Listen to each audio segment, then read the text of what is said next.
लक्ष्मण के बिना अगर आना हो तो लौट करना। राम जैसे बेटे की 14 वर्ष की प्रतीक्षा और कह रही है नहीं बिना लक्ष्मण के ना आए।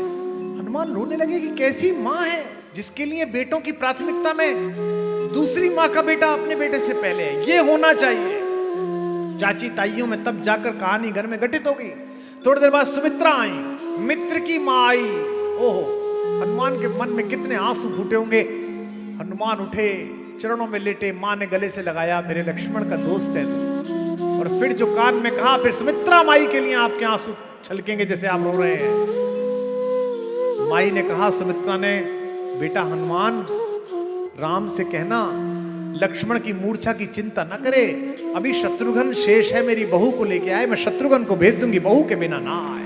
यही परीक्षा है जीवन में। एक पल आता है कि सामने खड़ा होता है धर्म, कहता है बता क्या करना है। यही तय होता है कि कौन क्या बनेगा। प्रत्येक स्थिति में धर्म को अटल रखने वाले राम अपने सर्वाधिक प्रिय भाई के मृत्यु के द्वार पर पहुंचने के बाद भी धर्म नहीं छोड़ते। जरा जरा सी बातों पर लालच में जीने छोड़ देते हैं। सुषेण वैद्य को बुलाया गया, मूर्छा लग गई, जागा सुषेण रामदल में, सोते को उठा लाए, खाट उठा लाए। ये इनका तो यही है, डायरेक्ट ही लेके आते हैं। उन्होंने कहा इसे कहां जगाऊं भगाऊं, देर लगेगी। राम जी ने कहा खाट से ही उठा लिया। उसे भी लगा कि अच्छी नींद आ रही है, जैसे अपने को आती है ना, पहले ट्रेन में आती थी, बिजनेस क्लास में आती है, फर्स्ट क्लास में लेट के बड़ा आनंद आता है। लंबी करी और सो गए। तो सुषेण की नींद खुली, अचानक देखा तो चारों तरफ राम का दल। जागा सुषेण राम दल में, देखा सम्मुख रघुराई हैं, छोटे भाई को गोद लिए व्याकुल वे जेठे भाई हैं। मनमोहन श्याम सलोना मुख, इस समय आंसुओं से तर है, मानो पानी से भरा मेघ झर लगा रहा पृथ्वी पर है। एक बात कही सुषेण ने, महाराज आपने भी शायद ही सुनी हो। सुषेण ने राम जी को ऐसी जगह फंसाया कि उसे लगा अब पता चलेगा ये मर्यादा पुरुषोत्तम है कि नहीं है। बहुत बड़े धर्म विभूति बन के आए ना धर्म के लिए लड़ने। सुषेण खड़ा हुआ बोला कि मैं वैद्य दशानन के घर का सैलरी वहां से पाता हूं सर। मैं वैद्य दशानन के घर का किस तरह आपका काम करूं। अनुचित होगा यदि बैरी को लंकापति के आराम करूं। जिसमें प्रत्यक्ष बुराई है कैसे वह कर्म किया जाए। हे राम आज्ञा देते हो इस समय अधर्म किया जाए। धर्म तो मेरा यह है कि मैं रावण के बैरी का इलाज न करूं। अब मुझे बताओ अधर्म करूं कि धर्म करूं। बनते हो तुम धर्मराज। मैं दवा न दूं तो तुम्हारा भाई जाता है, और दवा दूं तो अधर्म होता है। यही परीक्षा है जीवन में। एक पल आता है कि सामने खड़ा होता है धर्म, कहता है बता क्या करना है। यही तय होता है कि कौन क्या बनेगा। हे राम आज्ञा देते हो इस समय अधर्म किया जाए।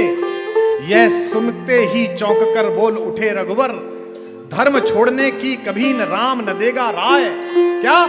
जिस धर्म हेतु निज राज्य गया, श्री पितृ देव का मरण हुआ। जिस धर्म हेतु प्रिय भरत छुटा, सीता प्यारी का हरण हुआ। उस धर्म सत्य पर लक्ष्मण भी यदि मर जाए तो मर जाए। आवाज यही होगी मेरी, हां धर्म नहीं जाने पाए। सुषेण से कहा देख धर्म मत जाने दे, मरता हो तो मरे। सुषेण ने कहा मैं तो आपकी परीक्षा ले रहा था प्रभु, अन्यथा मेरे गुरु ने विद्या सिखाते समय मुझे कहा था कि बैरी को भी अगर चोट लगी हो तो उसका इलाज करना ही चिकित्सक का धर्म में, मैं इसका इलाज करूं। वक्ष इतना कठोर कि रावण के वार झेल सके। दुनिया के सबसे बड़े ताकतवर शत्रु के प्रहार यहां पर पड़े तो हंसकर झेल जाए। और मन इतना कोमल कि पत्नी के पैर में कांटा लगे तो राघवेंद्र सरकार की आंख से आंसू निकल जाएं, तब दंपत्ति सफल होते हैं, तब गृहस्थ सफल होता है। यह जो दाम्पत्य है, एक दूसरे की बात समझ लेना। केवट ने कहा कि भाई साहब होंगे आप अयोध्या के राजकुमार, होंगे आपके पिताजी बहुत बड़े आदमी, मैं आपको नहीं चढ़ने दूंगा। मेरे पास तो एक ही नाव है, इसी पे काम है, मैं तो नहीं चढ़ने दूंगा। तेज आदमी था, उत्तर प्रदेश का था वो, यूपी का आदमी था। उसने कहा मैं नहीं चढ़ने दूंगा।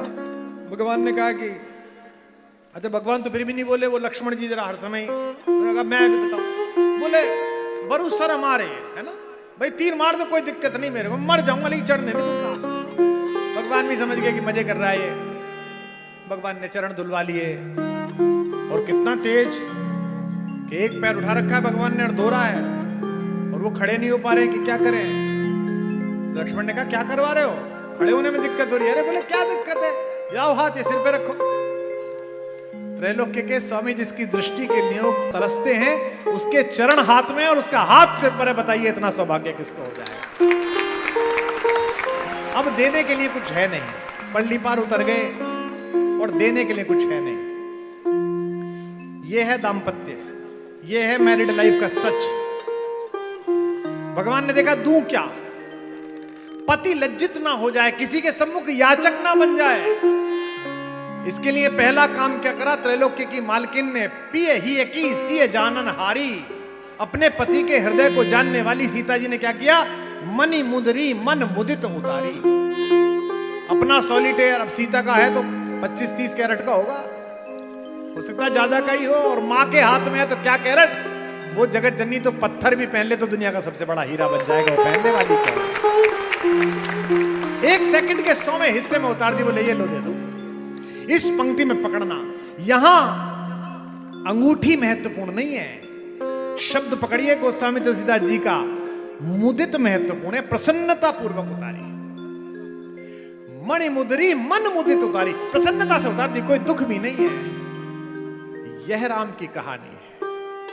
और आपके घर में क्या सीरियल भेज रहे हैं वो देखो, आप सीरियल देखो। एक घर नहीं मिला मुझे, मैं दुनिया के 44 देश घूम लिया, मारवाड़ियों में, जैनियों में, अग्रवालों में घरों पर रह लिया, एक घर ऐसा नहीं मिला जो वो दिखा रहे हैं। एक ही घर में एक महिला के दोनों भाइयों से विवाह हो चुके हैं, षड्यंत्र चल रहा है। किसका घर है? हमारा नहीं है, इनका है ऐसा।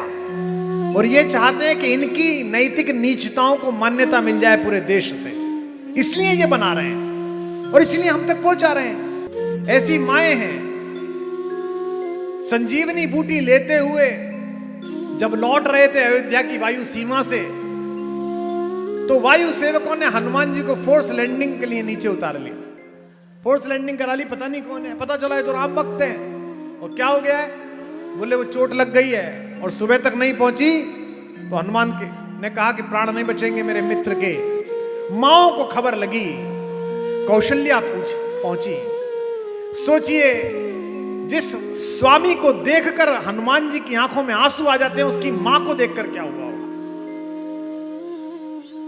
हनुमान फपक कर रोए, कौशल्या ने गले से लगा लिया, और जो कान में कहा वो राम की ही मां कह सकती है। कौशल्या माई के लिए आपका प्रसाद उठे। कौशल्या ने कहा, बेटा राम से कह देना लक्ष्मण के बिना अगर आना हो तो लौट कर ना आए।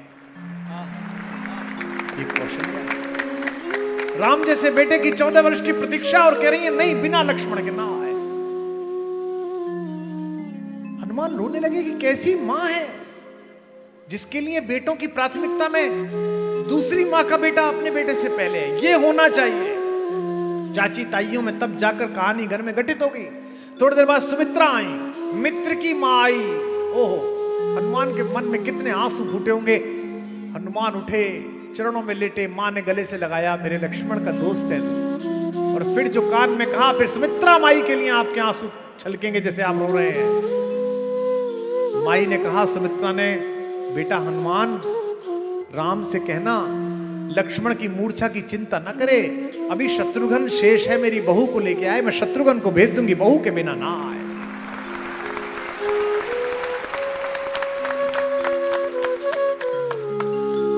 उर्मिला प्रसन्न है, कभी दूध ला रही हैं, कभी कुछ ला रही हैं।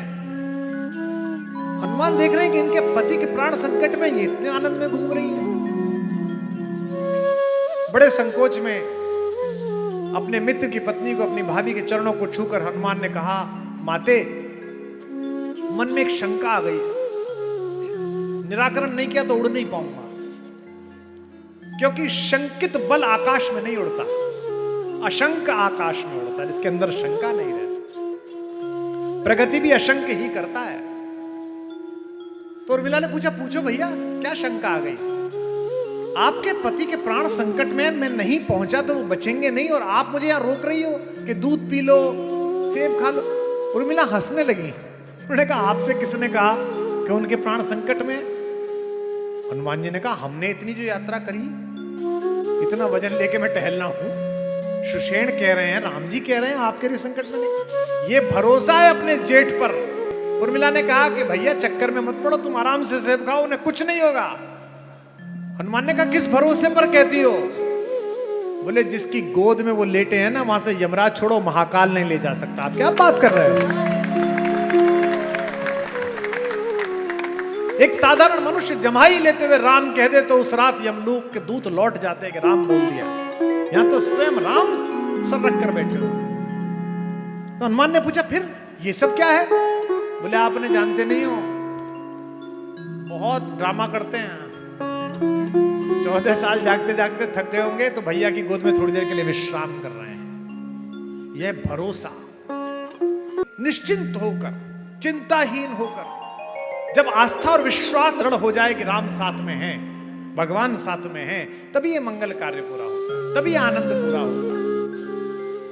किसी ने मुझसे पूछा था कि मृत्यु और मोक्ष में क्या अंतर है। एक पंक्ति बता रहा हूं। अपूर्ण इच्छाओं के साथ पृथ्वी छोड़ दो तो मृत्यु है, और पूर्ण इच्छाओं के साथ पृथ्वी छोड़ो तो मोक्ष है।